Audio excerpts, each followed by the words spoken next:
this is this entire now the link is active. Now it is broadcasting Okay. directly on the live. Right, right. Yeah. Now just give me a minute. I will introduce one of the co-convener, Dr. Okay. Jayarami Reddy. Jayarami sir, say hi to him. Jayarami sir. Yeah. So Good he morning, is a Reddy sir. How are you? yeah, co-convener for the program. He is a chief executive officer of the Yeah. Science City of Andhra Pradesh. Yeah. Very nice So, meeting with you, Dr. Reddy. so he is, I think, busy with the other phone call. So he is Okay. our government has set up a separate center for propagating and disseminating the science and among the students and younger generation. Right. Yeah. They have a mandate that the science is popularized among the younger generation. So they have set up a new center, and he is the chief executive officer. And I am collaborating with that. We both are conducting this international webinar. Right. Yeah. For that Science City, the chairman is Honorable Chief Minister of Andhra Pradesh. Yes. Okay. So Very good. with this, Dr. Sangam Shrestha, give me an opportunity to introduce you to the today's participants. Yes. Please go ahead. Okay. Yeah. Good morning, all the participants. We are starting the day 2, second day program of this international webinar on climate change impact on water resources and management. And yesterday we have completed 3 sessions. For the later, I was learned that yesterday was the birthday of the Dr. K.L. Rao.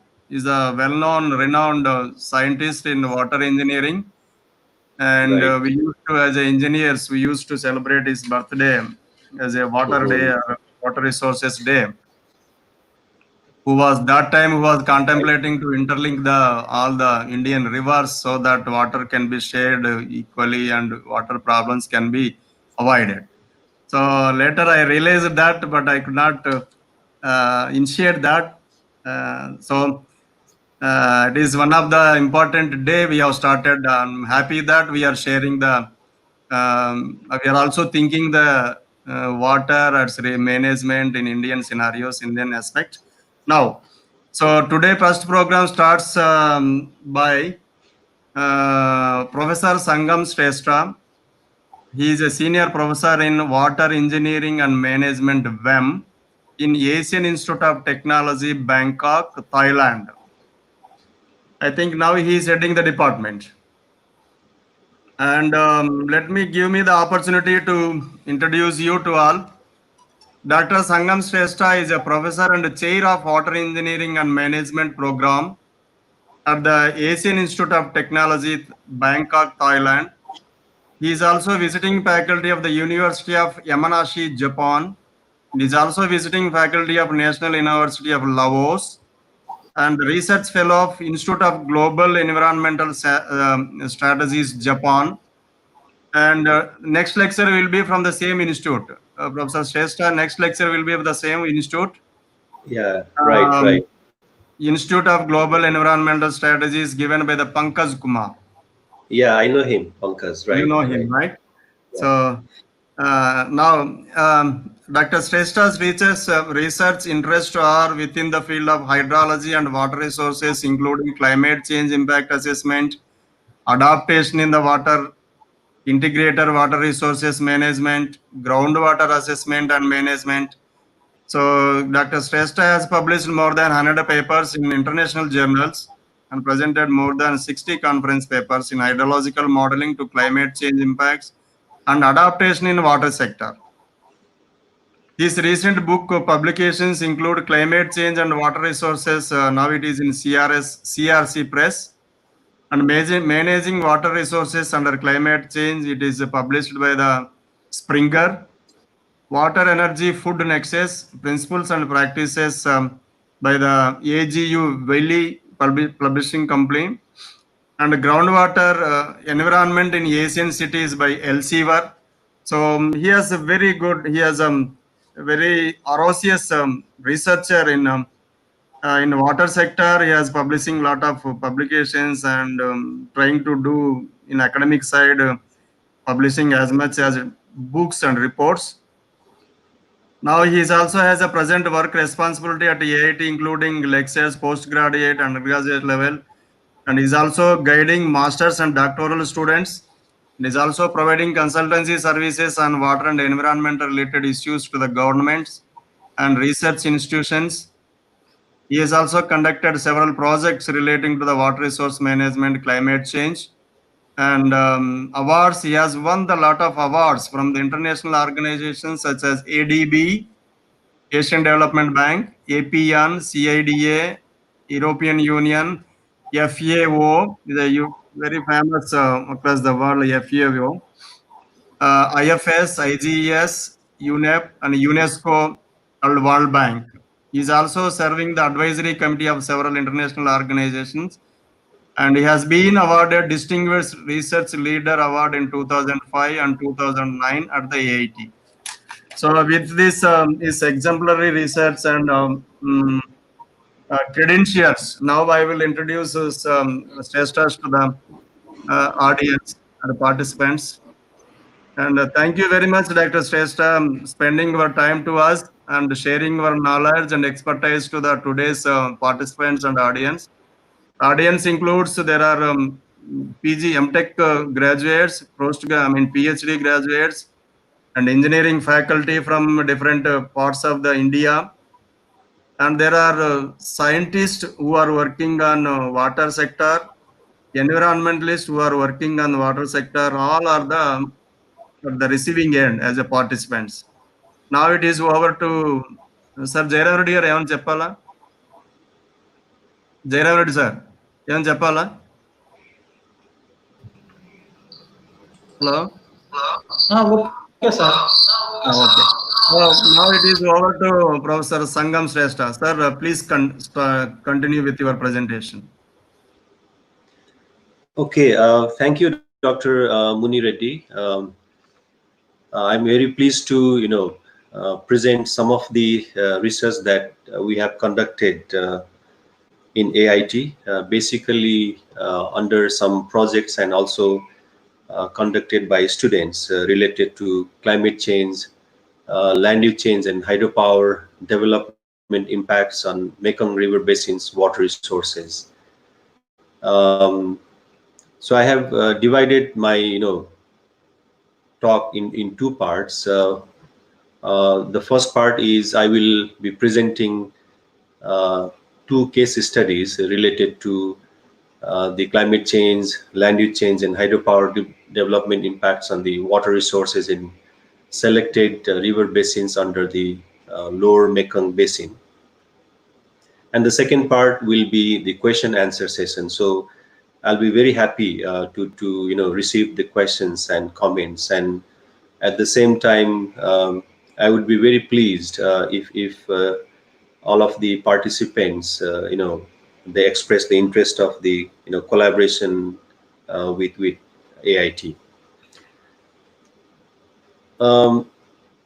So this is the outline of my presentation. So the first part is about introducing the Mekong River Basin, which is a transboundary river basin in Southeast Asia, and I'll talk about some of the important environmental management issues and its impact on the water resources. Then I will briefly present about how we have conducted the impact assessment on the water resources. The impact assessment include climate change impact assessment, land use change impact assessment, and also the hydropower development impact assessment on the water resources. So I will briefly explain about the overall methodology we have adopted. And there are two case studies. One of the case studies is climate change and hydropower development impact on the hydrology, and which we have conducted in one of the transboundary river basin of the Southeast Asia called Trias Basin, and within that there is one sub-basin called Mekong River Basin, and this is heavily, dammed river basin. So we wanted to see how the climate change and land use change impacts the hydrology of this river basin. The another case study is in Songkhram River Basin in Thailand, and we have assessed the climate change and land use change impact on the stream flows and water quality. And finally, I will briefly discuss about what are the key challenges and way forward for the improvement or try to reduce the uncertainties in this kind of studies. Basically, climate change impact on the water resources. Perhaps you might know about the Mekong River Basin. As I briefly mentioned that Mekong River Basin is a transboundary river basin, and it is shared by 6 countries, and these are China, Myanmar, Thailand, Laos, Cambodia, and Vietnam. And AIT is located in Thailand, and it is also, in the Mekong River Basin. And the Mekong River Basin is, living place for more than 60 million people, and they are settling mainly along the main river and its tributaries. The Mekong River actually originates in China, which is about 4,400 kilometers long, and then it supplies water to approximately 795,000 square kilometers of the basin. And the water resources provided by this Mekong River plays very important role in the supply of the water resources, mainly for the food production, energy generation, and ecological sources. This slide shows the water consumption status of the Mekong River, especially in Lower Mekong Basin in 2000. Because I do not have the latest data, but probably the trend of the water utilization is more or less similar. And the Lower Mekong Basin, I think it's almost covers 75% of the Mekong River Basin, and it includes 4 countries, which are Thailand, Laos, Cambodia, and Vietnam. And Laos is in the upstream of the Lower Mekong Basin, and Vietnam is in the downstream part of the Lower Mekong Basin. And the statistics in this table is the water consumption in 2000, and you can see that in all of the countries, the majority of the water resources used is for the agriculture sector. For example, in Thailand, it's almost 96%. In Laos, it is 90%. Cambodia, it is 97%, and Vietnam, it is about 68%. And then the water resources of this Mekong River is also used for the industrial purpose and domestic purpose. In case of Vietnam, the industry uses almost 24% of the water resources from this Mekong River. So the water resources from the Mekong River provides very important role in the sustainable development issues in the Lower Mekong region and Mekong region as a whole. But at the same time, there are several environmental issues in the Lower Mekong Basin, which is impacting the water resources, and perhaps it might also impact the water resources in the future. So I'm trying to summarize the three environmental issues in the lower Mekong Basin.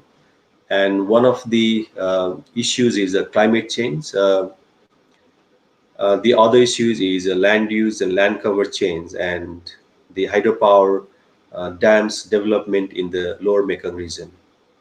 And all of these changes will have a significant impact on the water resources of the Mekong River Basin. The climate change, I think all of us knows about, the observed climate change and observed impact of the climate change on the water resources. Um, Temperature has been increasing, and it is forecasted that it will continue to increase. At the same time, we are observing a lot of variability in rainfall, and there are several research projected that the variability in the rainfall in future will also be increasing, and that will have impact on the water resources. Land use change will have also impact on the water resources, and we have seen that forest land is converting into the agriculture land. Agriculture land is converted into the urban areas, and this will have impact on the hydrology and water resources. The hydropower dam, because either it is a storage type of the hydropower dam or the run of the river type of the hydropower dam, we are regulating the natural flow of the water resources, and it will have also significant impact on the hydrology and water resources. If I talk about the climate change in the lower Mekong Basin, there are several reports projected that climate change will continue, and this particular slide shows the projected change in the temperature in lower Mekong Basin. In the lower Mekong Basin, temperature increases are expected to reach on an average of 3 degrees centigrade to 5 degrees centigrade by the end of this century compared to the baseline period. And this study has been conducted as a part of the project supported by USAID in the Mekong region. And if you look at these, projected change of the temperature, this is the average maximum daily temperature anomaly. And within the lower Mekong region, one of the river basin, which is called Trias Basin, might expect increase of the 5 degrees centigrade of the temperature in end of this century. Whereas the Mekong Delta, which is in Vietnam, and some of the river basins in Thailand, they might increase average maximum daily temperature up to 3.5 degrees centigrade. And change in the temperature might have impact on the several rainfall phenomena and also the hydrological processes, and that will impact the water resources in several countries. This slide shows the climate change in the lower Mekong River Basin in terms of the precipitation. And again, this is the result from one of the studies conducted by ICEM, which is the international organization. And this study projected that the annual precipitation is projected to increase by between 3% and 14% throughout the basin. And in this bar diagram, you can see that some of the ecological regions of the lower Mekong River Basin might face lower increase in the annual precipitation, such as Cambodian floodplains and Vietnamese delta, whereas some of the ecological zones might face a very large increase in the precipitation. And since precipitation is the major inputs to the stream flows or discharge in the lower Mekong River, it will have significant impact on the hydrology and the water resources. Um, the another issue in the lower Mekong Basin is the hydropower development. I think all of us knows that there is increased demand of the energy, and hydropower is one of the source of the electricity, and there are hundreds of dams under planning in this lower Mekong Basin. Actually, there are already 11 dams in the mainstream of the Mekong River, mostly in the upstream part of the Mekong River, and there are several, commissioned dam in the lower Mekong Basin, and there are several dams under construction and several hydropower dams under planning. And if you look at the status of the hydropower development only in the Trias River Basin, the Trias River Basin is one of the river basins in the lower Mekong Basin, shared by the Laos, Vietnam, and Cambodia. There are at least 42 hydropower dams under commission, under construction, and under planning. And you can see that even in the very small river basin, the river is highly regulated. And these river basins, they provide 20% of the average annual flow to the Mekong River. So you can imagine that if there is a regulation of the water in this river basin, then there will be a lot of fluctuation in the water availability and also water quality of the Mekong River. The another environmental issues I consider here is as a land use and land cover change in the lower Mekong River Basin. And I want to refer one of the recently published paper by Spruce et al. They have analyzed the land use and land cover change from 1997 to 2010 in lower Mekong region. And they found that, permanent agriculture had expanded in some of the sub-basin where there were forest areas, and some of the agriculture areas were converted to the industrial forest plantation. And there are extensive forest changes in some location um, to shifting cultivation or permanent crops. And because of these change in the land use and land cover, it will have also significant impact on the hydrological processes, and that will impact the amount of water available in the river system. At the same time, quality of water available in the river system. So under this context, the main question in terms of the water resources management are how the climate change, land use change, and hydropower development impact the water resources, and how do we manage the water resources under these changes.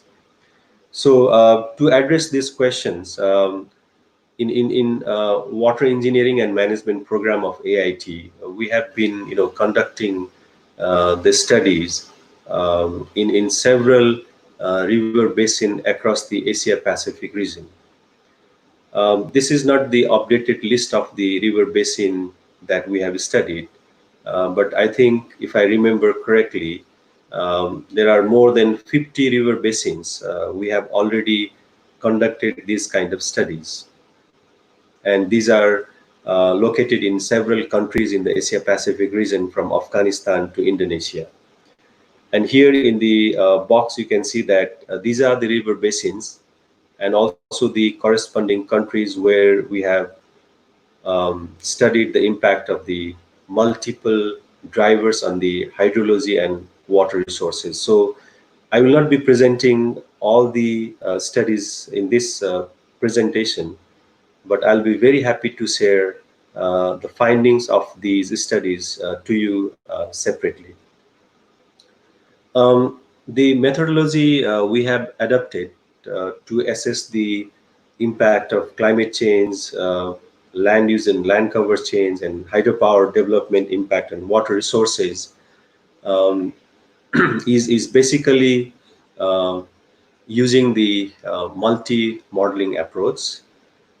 So when we say that climate change impact on water resources, we need future climate, and for the future climate, we have used the outputs of several global climate models and regional climate models.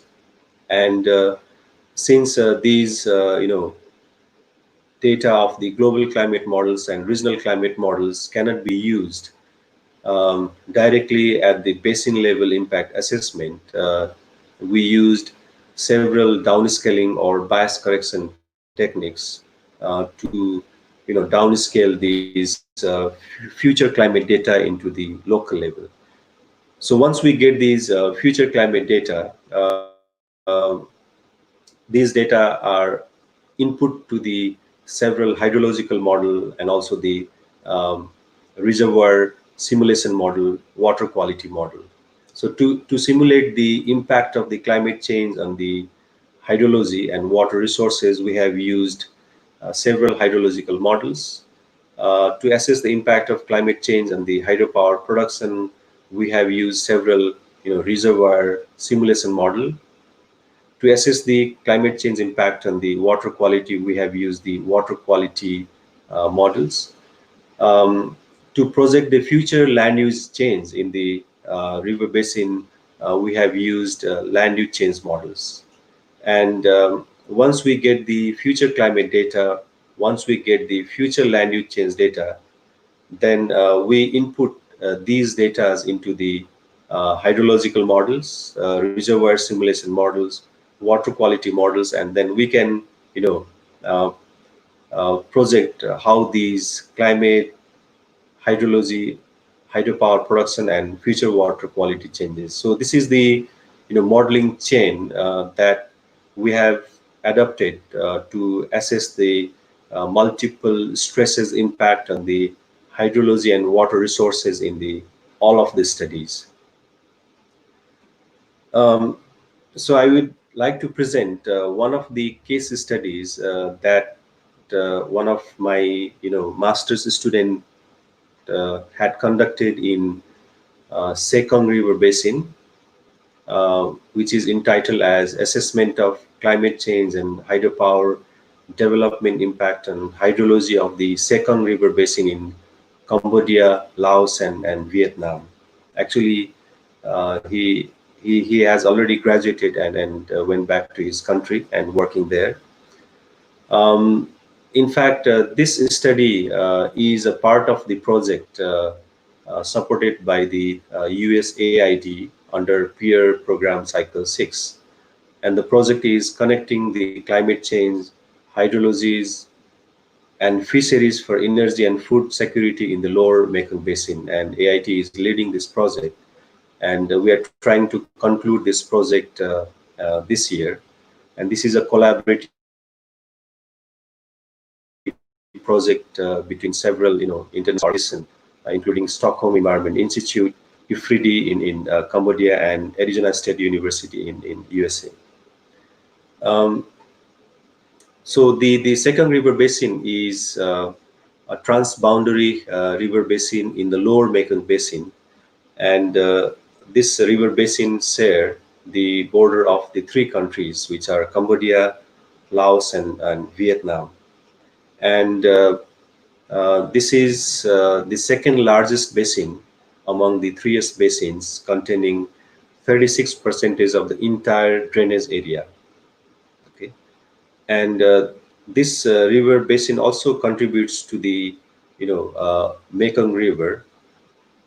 The population of this Mekong River Basin is about 330,000, which was in 2012, and the area is about 29,000 square kilometer. The average annual rainfall is in between 1,400 to 2,900 millimeter. And this river basin is very important in terms of the fish biodiversity.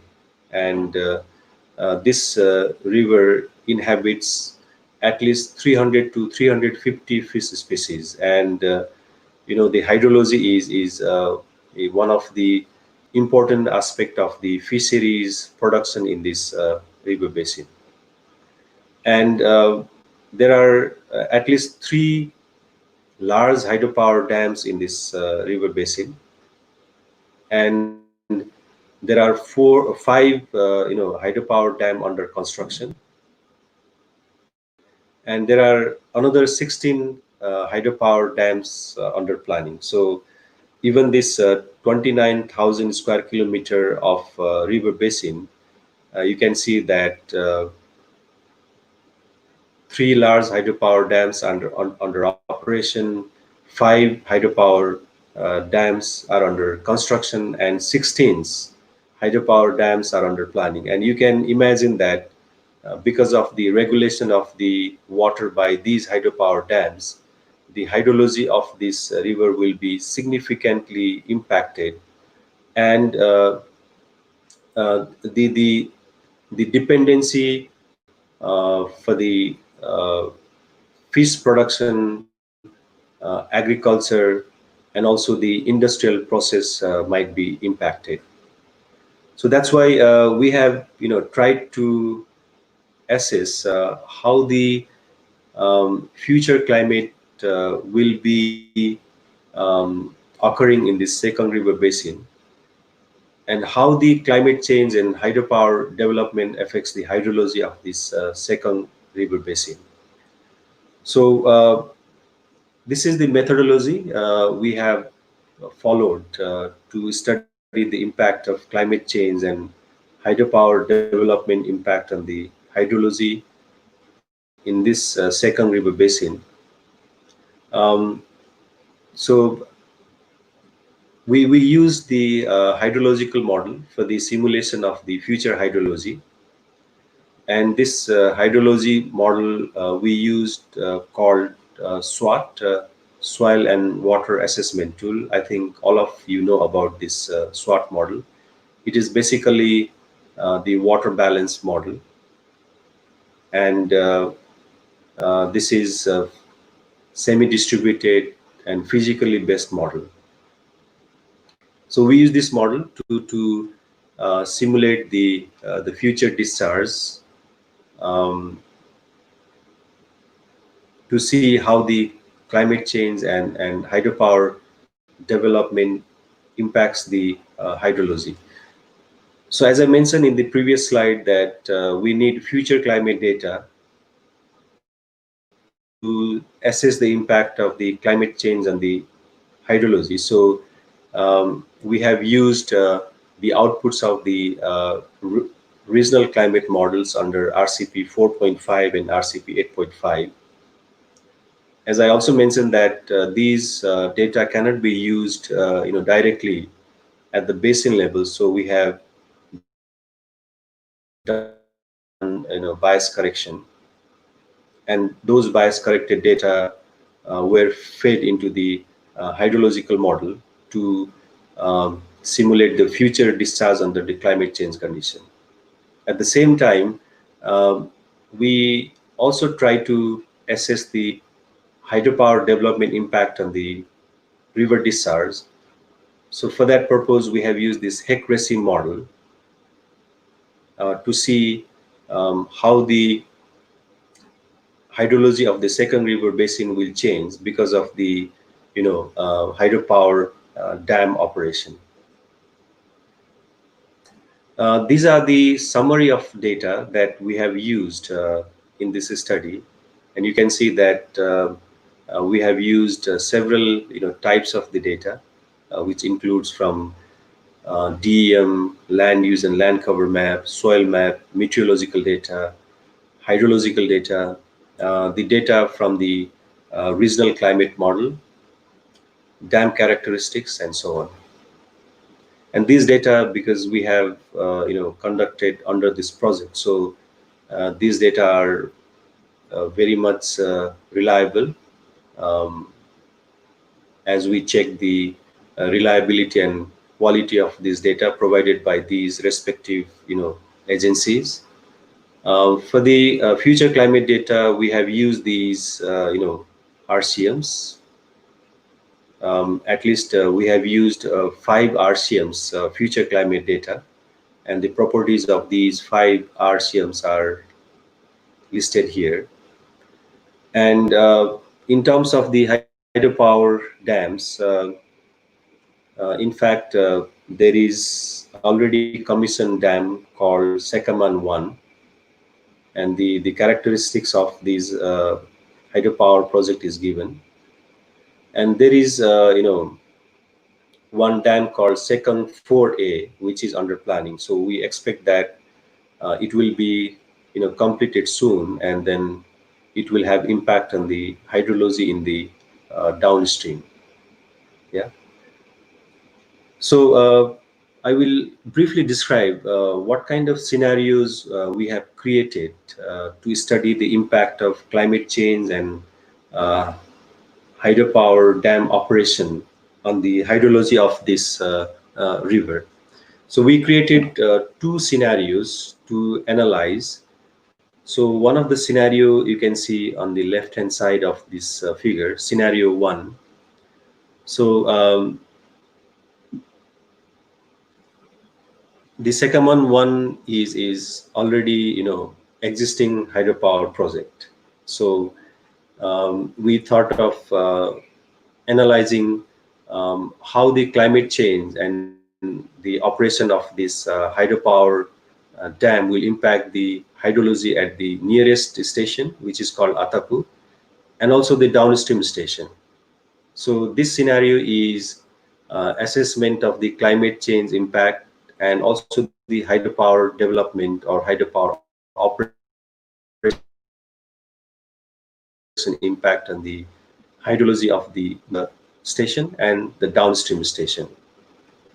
The second scenario we analyzed is since there is Sangam 4A hydropower project under planning, so we thought that the operation of this hydropower project in combination with the existing hydropower project will have significant impact on the hydrology in the nearest station and also the downstream station. So in the second scenario, we assess the climate change plus the 2 hydropower dam operation impact on the hydrology of the Sangam river. So I will describe about the results of this study. This slide shows how the future climate in the Mekong River Basin is going to change in near future, mid future, and far future. In terms of the temperature, you can see that average annual temperature is projected to increase more than 2 degrees centigrade and 3.5 degrees centigrade by the end of the century under RCP 4.5 and RCP 8.5. So in fact, there are 2 graphs here. The left hand side is projected temperature under RCP 4.5 in near future, which is 2030s, in mid future, which is 2060s, and far future, which is 2090s. And we projected in terms of the annual wet season and dry season.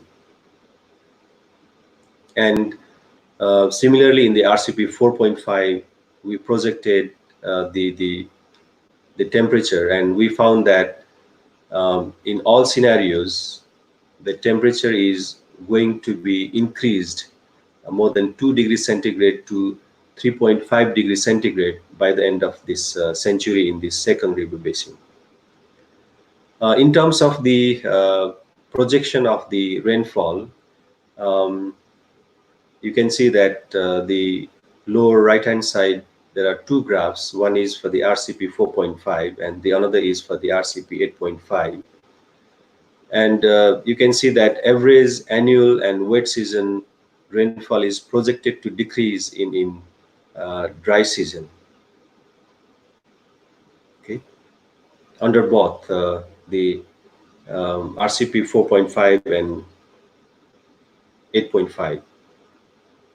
But if you look at the dry season rainfall, it is projected to increase in the future, and the increase is higher in dry season compared to the annual and wet season. So in the dry season, the projected increase is almost like 14% increase compared to baseline, whereas in the annual and wet season, the projected decrease is almost 5 to 6% compared to the baseline condition. So we expect that there will be variability in the rainfall as opposed to the unidirectional increase of the temperature in the second basin. Okay, once we have these future climate data, as I mentioned that these future climate data were input into the hydrological model, and also the dam operation data were input into the hydrological model, and then we simulate how the discharge changes at the downstream and upstream of this second basin. And there are two graphs here. One is related to change in the river discharge because of the climate change, and then hydropower dam operation under 4.5. And this is under RCP 8.5 scenario. So just focus on the results of the RCP 4.5 scenario here. So what we did was we assessed the only climate change impact on the discharge. We assessed the climate change and one hydropower dam operation impact. And we also assessed the climate change and two hydropower dam operation impact on the river discharge. And again, in terms of the temporal scale, we assess 2030s, 60s, and 90s. And the annual values, wet season values, and dry season values. So we see that in future,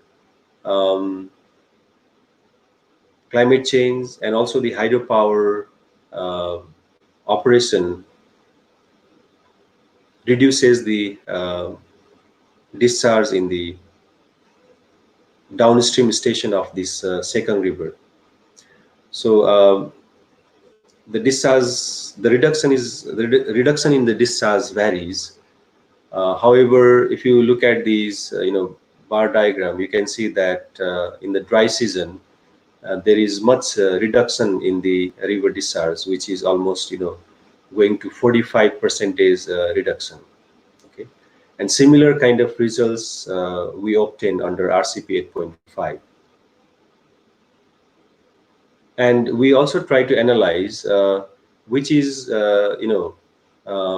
bringing more changes in the discharge. Is it climate change, or is it hydropower dam operation?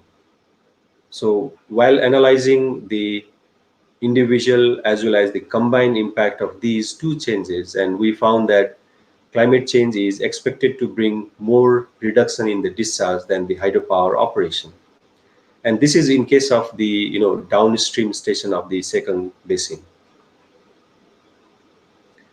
We also analyzed how these climate change and hydropower operation will impact the river discharge at the upstream of this basin, which is Atapu, and this is the nearest station from the existing hydropower dam and also the planned hydropower dam.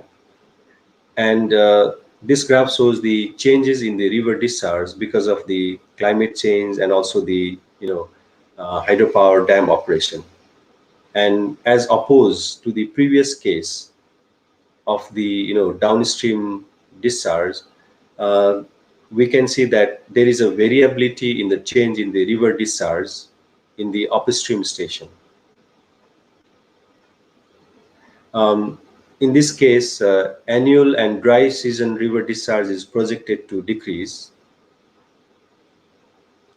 whereas wet season river discharge is projected to increase in 2030 and 2060. And the higher magnitude of change can be observed in 2090s. So I want to conclude based on this first case study.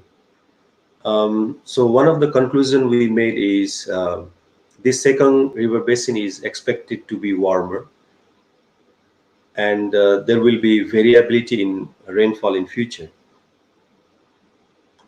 The another conclusion we made is climate change and hydropower operation will reduce the river discharge at the downstream station.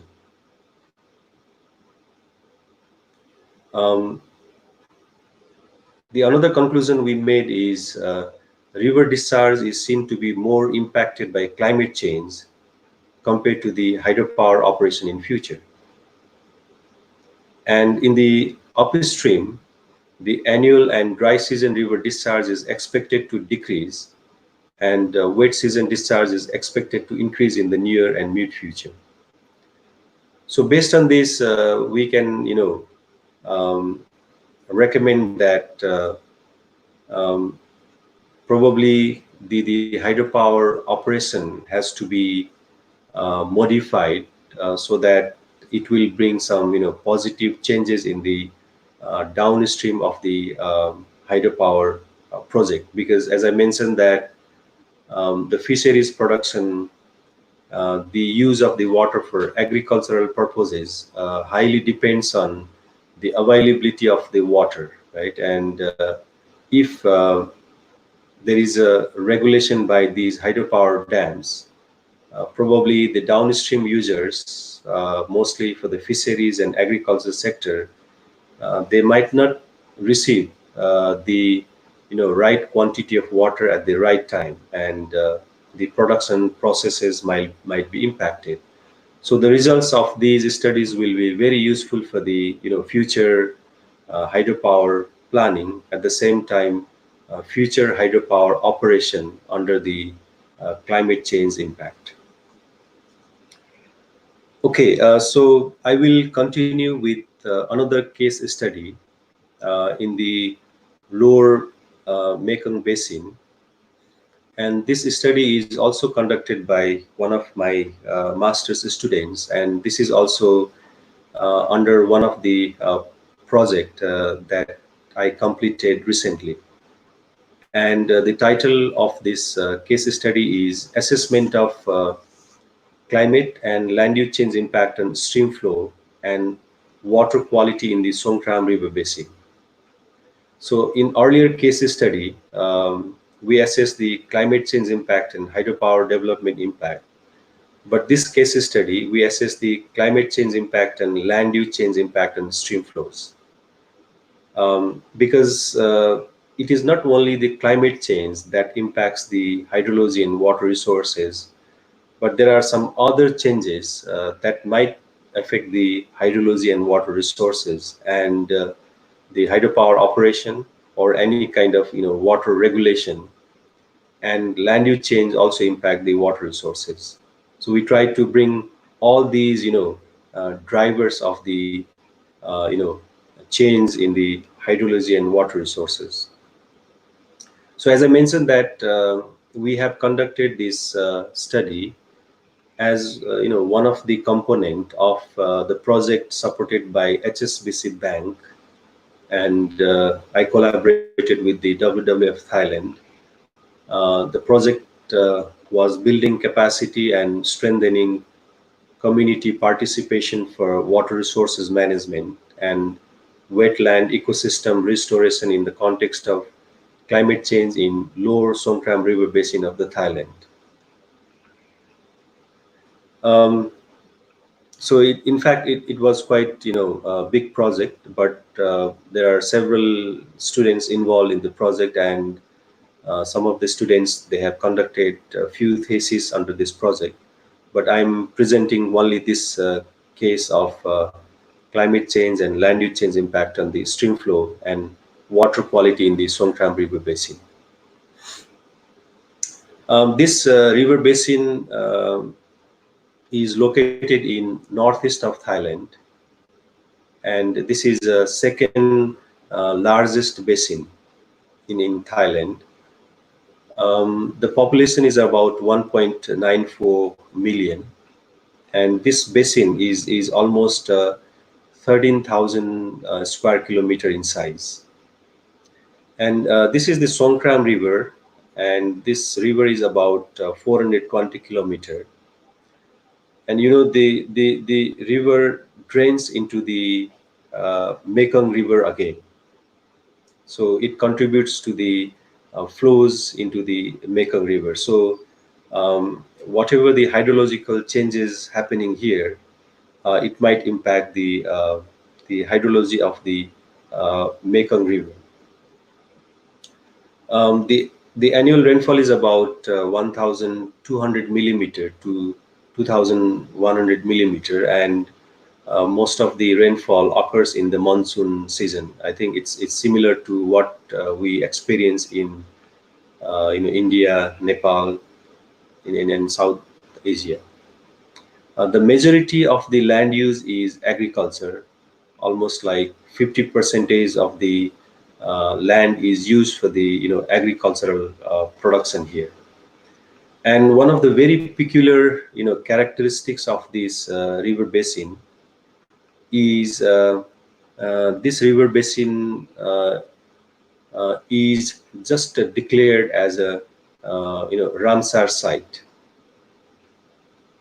and this is I think only one river basin in Thailand where the water is not regulated. There are no storage dams. There are no interbasin water transfer. So this is kind of very virgin kind of river basin in Thailand, and it is very important because it is declared as Ramsar site recently. So in this study, we try to see how the climate and land use and land cover change in future, and how the climate change and land use and land cover change impact the stream flow and water quality of the Songkhram River. In terms of water quality, although we have done several analysis for different water quality parameters, but I'll be presenting only the nitrate nitrogen in terms of the Songkhram River Basin. This is the methodology we have adopted to conduct this study. As I mentioned that we need a future climate data to assess the future climate impact on the hydrology. So we have used the outputs of the regional climate model. But as I said that the output of this regional climate model cannot be used directly at the basin scale. So we have done bias correction, and we use this bias corrected data to simulate the hydrology and water quality of the Songkhram River. And we used a SWOT model again because this model has been used globally and also validated by several researchers, and it is very reliable model to simulate the hydrology and water quality. So we have used this SWOT model to assess the climate change impact on the hydrology and water resources for the future. At the same time, for the projection of the future land use change, we have used this DAy-2 model, and this DAy-2 model is a probabilistic model which can project how the land use change will occur based on the several factors. For example, the population increase, slope, distance to the road, and etc. So based on these factors, this Dyna-Clue model can project how the land use and land cover will change in the particular river basin. So once we have the future land use and land cover, we also input into the hydrological model to simulate the hydrology and water quality. I'm not explaining in detail, so I can send the publications from this study to all of you. These are the data that we have used in this study. As I mentioned that the modeling requires several types of the data, and we have used these physical characteristics of the river basin, time series of the meteorology, hydrology, and water quality. And if you look at these, temporal and spatial scale, we have used very large number of the stations and very long time series of the data. For the climate change impact assessment studies, we need at least 30 years of the, rainfall and also the temperature data. So we have used these data from 1975 to 2014. For water quality, we do not have continuous time series of data, so we try to use this data of 3 to 4 times a year collected by the Pollution Control Department of Thailand. But in terms of the number of stations, we have used almost 9 stations data from 2005 to 2015. And for the future climate projections, we have used the data of these 3 regional climate models. And the characteristics of these regional climate models are also described here. These are the results of this study. In terms of the future climate, similar to the previous study, we also expect that the temperature will increase in the future. And the increase in the minimum temperature and maximum temperature varies according to the time period and also according to the RCP scenarios. So minimum temperature is likely to increase by 2.7 to 4.5 degrees centigrade by 2080s under RCP 4.5 and RCP 8.5 scenario. Maximum temperature is also likely to be increased in between 2.3 to 4.3 degrees centigrade. In the lower panel, you can see the rainfall projection of the future. And you can see that rainfall is projected to decrease in future. And this decrease in percentage is almost going up to the 10 to 13%. But I want to highlight that there is one model called Access, and this Access model is projecting the increase in the rainfall in the future. And this increase is in far future under RCP 4.5 and mid future and far future under RCP 8.5. But other 2 models, they projected that the rainfall will decrease in the future in this river basin. Okay, in terms of the future land use change projection, as I mentioned that we have used this Dyna-Clue model, and this Dyna-Clue model requires historical land use map and also how the different factors the change in the future. And we created these 2 scenarios called economic scenarios and conservation scenario to see how the different kind of land uses will change in the future. Okay. So in the economic scenario, we put emphasis on the increase in the urbanization and also the increase in the rubber farm cultivation in this Songkhram River Basin. And if you see here, the urban area is increasing in future. At the same time, rubber farm cultivation is also increasing in future. Okay, so we emphasize the economic development in terms of the urbanization and rubber farm cultivation. While in conservation scenarios, in Thailand, there is a policy by the government that the forest areas should reach to 55% of the total area. So we try to maintain the 55% of the forest area in this river basin.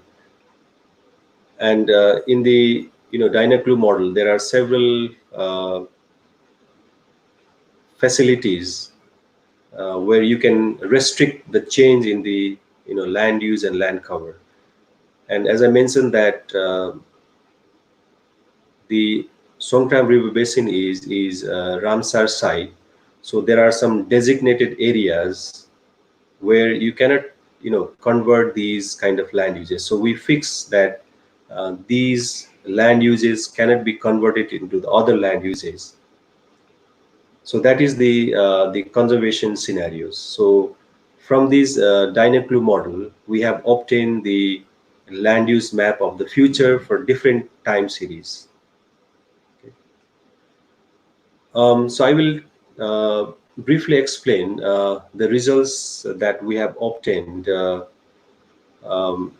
in terms of the climate change and land use change impact on the stream flows.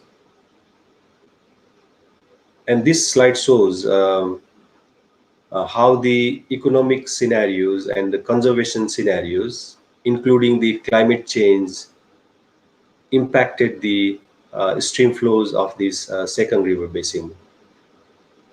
But I will try to highlight only one case. Probably this is more clear for you. This slide shows how the climate change and the land use change impacts the stream flows of the Songkhram River Basin. So y-axis is the change in the stream flow, and you can see that stream flow is projected to decrease under the climate change and land use change scenarios. But if we try to separate the impact of only climate change to the stream flow and only land use changes to the stream flow, so we found that the land use change will increase the stream flow into the Songkhram River, whereas only the climate change and combined impact of climate change and land use change will decrease the stream flow. So the magnitude of reduction in the stream flow might reach up to 28 to 30%, whereas the increase might be about 4 to 5% in the future, but that is only if the land use change happening, not including the climate change. Similarly, we try to assess the climate change and land use change impact on nitrate nitrogen loading under both the scenarios of the land use change, which are economic scenarios and the conservation scenarios, and we also include the climate change scenarios there. So this graph presents all the scenarios, but I will highlight only one case here, which is the change in the nitrate nitrogen loadings into the Songkhram River under the climate change, land use change, and combined impact of the climate change and land use change on the nitrate nitrogen loading. So if you look at these, change in the nitrate nitrogen loading, most of the time under both climate change and land use change scenarios, nitrate nitrogen loading is expected to decrease in future. So which is also the good sign that nitrate nitrogen loading will be reduced in the future. But again, we try to see which is the most important change that will affect the nitrate nitrogen loading. And we found that the magnitude of the impact of climate change and combined impact is greater than only land use change impact. And higher reduction of the nitrate nitrogen loading under combined impact of climate and land use change. From this study, we concluded that this Songkhram River Basin is expected to be warmer and drier in future. So drier means there will be less rainfall in the future. We expect that there will be, lot of variations in the stream flow. And stream flow is projected to decrease under combined impact of climate and land use change. However, stream flow is projected to increase under land use change scenarios only in the future. The nitrate nitrogen loadings is expected to decrease in future, and the decrease is lesser under only land use change scenarios compared to the combined and climate change scenarios. And these results will be very useful for the river basin planners and river basin manager, because this shows that perhaps we can regulate the land use changes so that this land use change will have beneficial impact on the stream flows and the water quality. Because we have seen that if the land use change only occurring in the basin, then we will have increased flow in the future. But if there is a combined impact of climate change and land use change, then the stream flow will be decreasing in future. So depending on what kind of hydrological processes we want, perhaps we can suggest different kind of land use policy, land use planning in the Songkhram River Basin, and then we exploit the benefit of those kind of changes in terms of the water resources utilization under the climate change and land use change in the future. Okay, so I'll try to conclude my presentation by highlighting some of the key challenges and ways forward to conduct these kind of assessment studies. So one of the key challenge is how do we quantify the uncertainty, and how do we reduce the uncertainty in climate change impact assessment studies. As you have seen that we need to use several data set coming from the many climate models.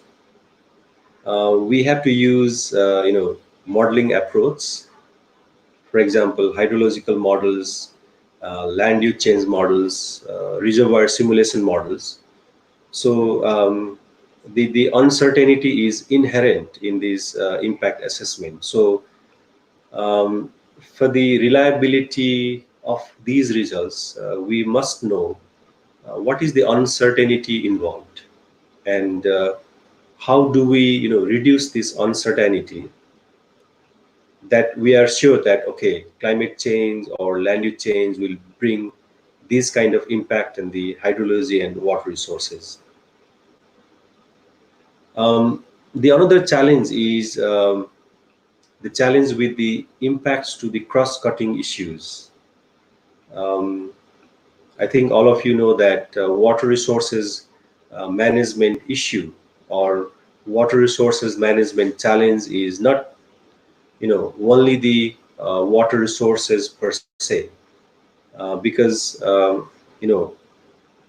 water resources at any location at any point of the time is the result from the multiple factors, right? So it's very essential to bring multiple dimension to assess the impact of the climate change, land use change, and also the hydropower dam development impact on the water resources. So it's very essential to bring those um, multiple dimension while assessing this kind of impact.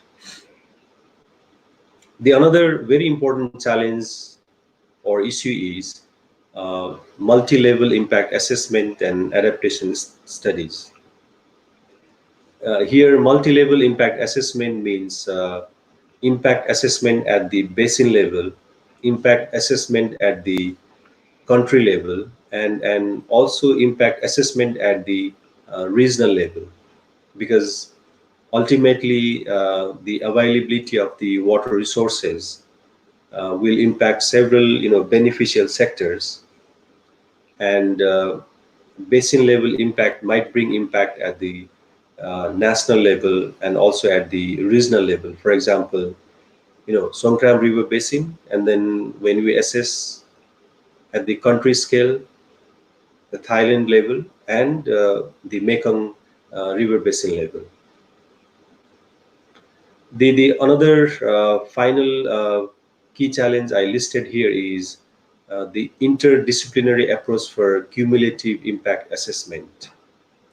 So it's not only the engineers, or it's not only um, the hydrologists, but I think we have to bring several other disciplines, for example, from economics, from social sciences discipline, to see the overall impact of these kind of changes in hydrology and water resources.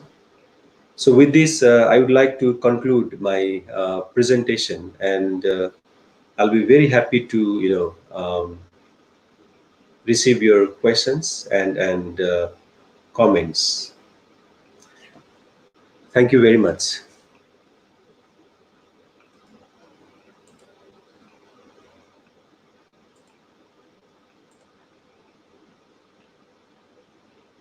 Yeah, Dr. Muni Reddy, are you there?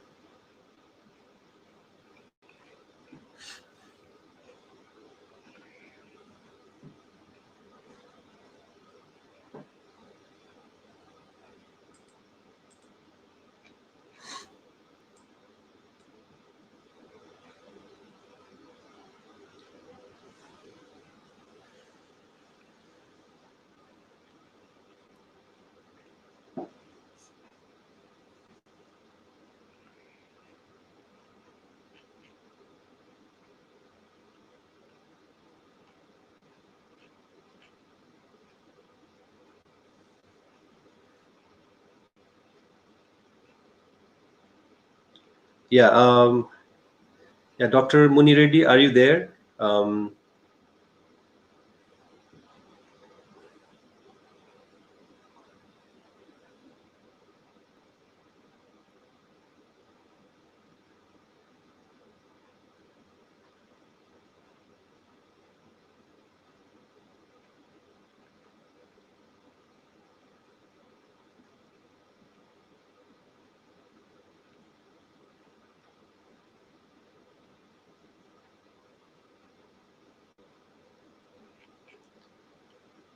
Okay, I think I have received several questions and comment here, and some of the questions are related to the publications and PowerPoint presentation. I will be sharing this PowerPoint presentation and publications to Dr. Muni Reddy. I think he can provide these PowerPoint and publications to all of the participants. Okay.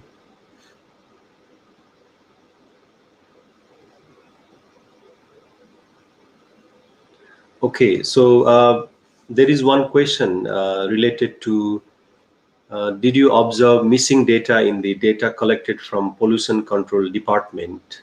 If so, what is the method you have used for missing values analysis? Yeah, that's very good question.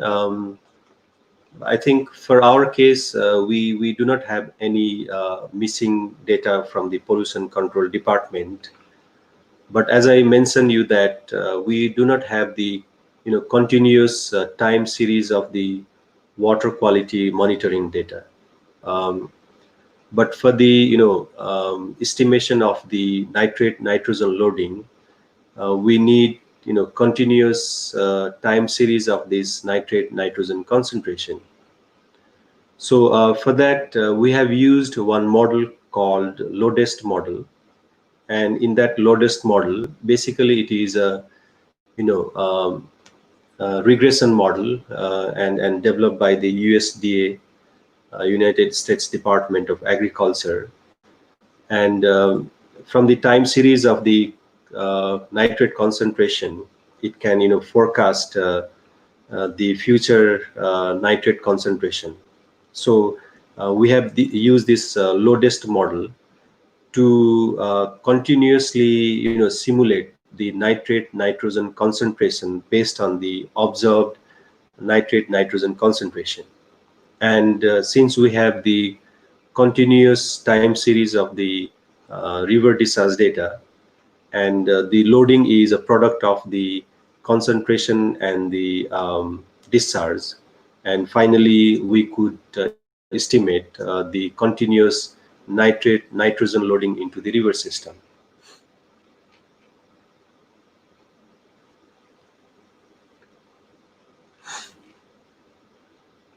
Okay, so there is another question which is related to which parameter would be more appropriate in quantifying the impact of climate change on agricultural production in a river basin. Okay, so I'm not sure the meaning of the which parameter, but I think when you say climate change, we are basically focusing here on the change in the temperature and also the change in the rainfall, right?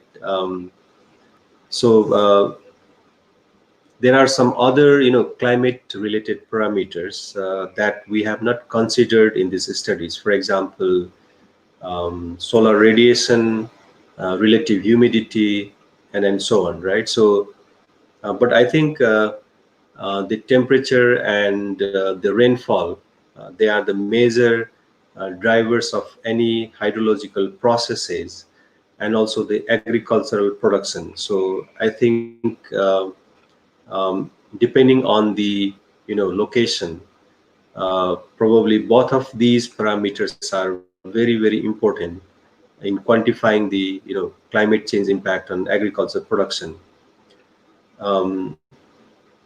But I cannot say exactly which parameter is the most important, because again this is kind of a research question. So depending on the what kind of crops you are considering, depending on the location, maybe the importance of the parameter varies. Probably it can be temperature or it can be rainfall. Okay, there is another question which is about, is this situation in India, can it be applicable? Yes, the methodology can be applied anywhere in the world, but the data and other characteristics should be from the India itself. For example, if you want to conduct this study in any river basin of the India, then the hydrological model should be calibrated and validated, and this calibration and validation requires the data from that river basin. Okay. Yeah, but the methodology is general. It's a very generic, and it applies to all the countries or all the location. Okay, there is another question related to how many minimum number of years of observed data is required for the analysis. Okay, so if it is for the climate change impact on the water resources or any of the climate change related studies, then we need at least 30 years of the time series of the observed data. Okay, so 30 years of daily temperature, 30 years of daily rainfall, which is required for the climate change impact assessment studies.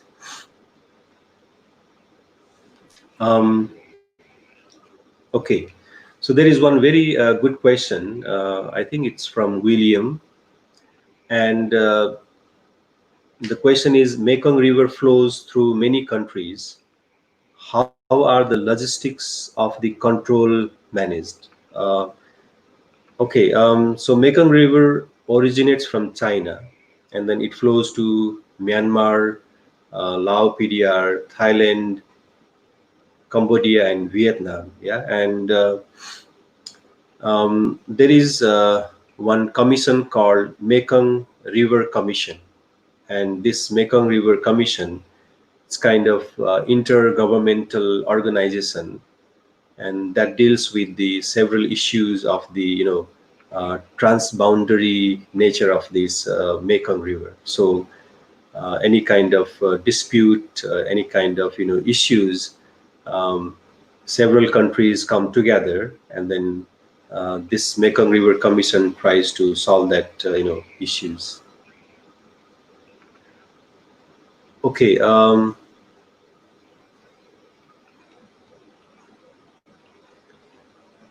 Okay, so there is one question which is also very good. I think he's from, yeah, he's Subhasis Pradhan, and what he's asking is which climate models gives more accuracy? That's a very good question. Yes, we cannot say that this particular climate models is more accurate. Okay, because the structure or the equations of the model or the um, different kind of processes includes in the climate models are different. Okay, so even if you provide same input to different climate models, they might give you different kind of results. Yeah, so for that we have to assess how these climate models accurately simulates the observed climate. Okay, so assume that you have 50 climate models, and you simulate the climate from these 50 climate models, and then you observe um, and compare with the observed climate, and whichever climate models are closer to those observed climate, and we can say that these climate models are more accurate. Yeah, so this is also very good questions.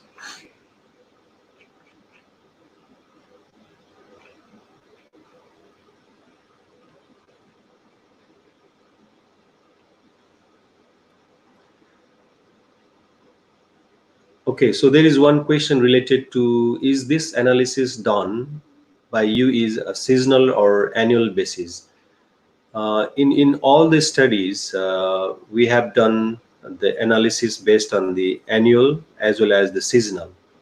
Okay, so this include, because climate change is not the only the average change, but the variability is very important, and the variability is in terms of the season, in terms of the month, and so on. So it's very important to analyze the seasonality and also the other temporal scale.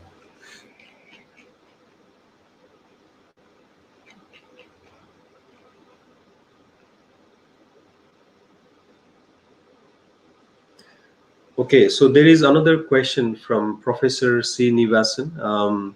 So the question is, in the context of growing urbanization, what methodology do you suggest to conduct studies on urban watershed management, which are very tiny in size in comparison with the river basin? Yeah, that's very good question. In this study, I have used basin scale analysis. And if you talk about the impact of urbanization in the water resources, and probably we have to uh, narrow down the scale of the watershed. Probably it's a very small scale, and I suggest to use different kind of models which takes care of these urbanization processes and urban hydrology. So there are several urban models and urban hydrology model. So they yeah, they are developed to take care of these land use change in the urban area and also the hydrological process in the urban area. So I suggest to use those kind of models which fits into the urbanization context.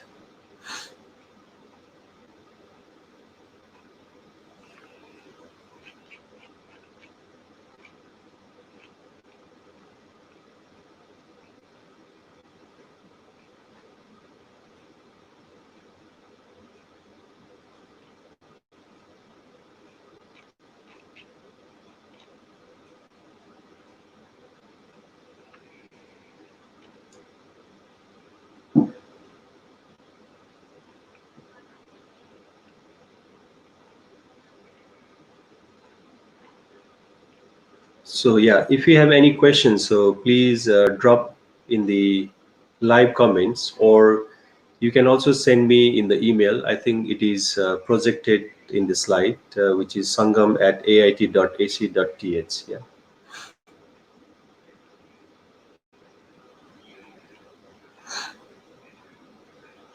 Okay. I think there is one question related to any suggestions on how to mitigate the varying output of these models to bring out optimal solutions and prediction. Yeah, this is very good question. So that's why I want to highlight that we have to go for multi-modeling approach. For example, there are several hydrological models available. So rather than using only one hydrological model, um, we can use more than two hydrological models and see that what is the results of these hydrological models, and if the majority of the hydrological models suggest in one directional change, then I think we have to agree on that. So multiple modeling approach is a very good idea to reduce the uncertainty in the predictions.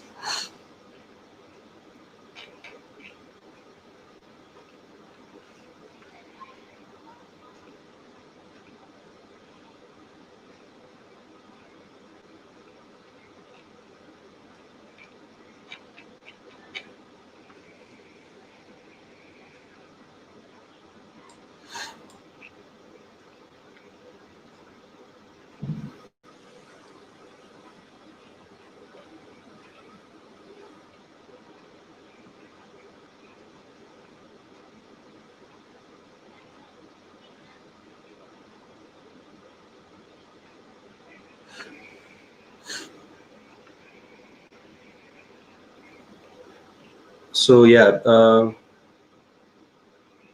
I would love to see the questions. If you have any questions, I'll be very happy to answer the questions.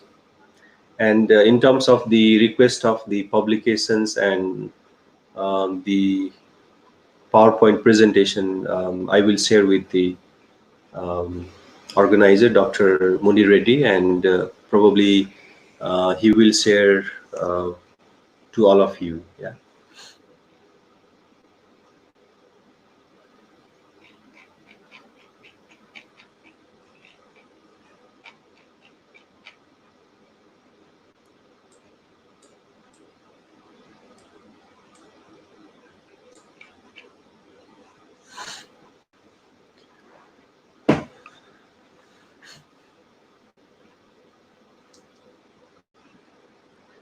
So is there any questions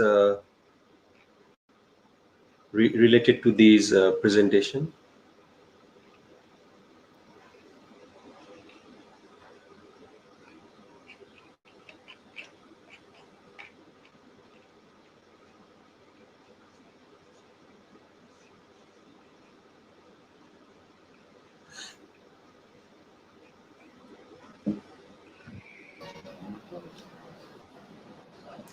Yeah, I think there is one question related to runoff river hydro only lumps the water less than 12 hours and slightly regulates the water flow. Then how it will affect the water flow in future? What is the main parameter affecting? Yeah, Dr. Muni Reddy. Yeah, I think the time is over, right? Yeah. So Okay. I request all the participants, you have any further clarifications and questions, you may mail to Professor Shrestha's email ID. So he has already projected on this. Professor Shrestha, can you hear me? Yes, I can hear you. Yes. Yeah, fine. So if any participants may approach you for their clarifications or questions, my humble request is let them have the reply. Sure. Of course, I'll be very much happy to answer the So questions and share many my of the questions, understanding. whatever that is aired, that is, sent to you and requested you, basically shows me that there are a lot of research interest, and there are many of them are critically into the research parameters. They have asked you. Right. Yeah. So I thought maybe a little bit elaborative explanation may be required through email communication. Um, Sure. Yeah, through you I will be in this, happy. yeah. Right. So, sir, Jairam Reddy garu, close చేసేద్దామా? Sir. Close చేసేద్దామా? Okay, sir. 1 minute, sir. But, sir, Professor Sangam garu, so wonderful lecture, sir. Wonderful lecture on climate change, land use change, and river basins water resource from modeling structure. Thank you, sir. Yeah, thank you very much. Professor It's my Sangam garu, pleasure. thank you Yeah, it's my very much, sir. pleasure. Okay, sir. So, okay, thank you, sir. Dear participants, the speaker has broadly presented on environmental issues for different methods of case studies, climate change in the basin. So, I hope that we have enjoyed the today's session. Thank you, sir. Yeah, thank you, Professor Shrestha. In future, we may be coming across and meeting you somewhere Sure. in Yeah, thank you. Yeah, it's a very and nice we will favor, and Thank you, thank you sir. for your invitation. Thank you very much. Okay, so talk to you later. And one more, sir, Professor Sangam garu, sir. Yes. Sir, at Yeah. present Thailand, there is no corona cases. So corona cases is 0. Sir, wonderful, sir. Yes, but it's a pandemic, right? So it might come again. No, there is a second wave coming, so we have to be very careful. Yes, sir. Yeah. So let's Yes, hope sir. this Thank you, situation sir. will get controlled Thank very you so soon, much. and we can move around. Yeah, thank you. Yeah, have a good day, and Okay. we'll see you soon. Okay, Bye. sir. Bye, sir. Bye, Dr. Thank Munir. you. Bye. Yes, sir. Bye.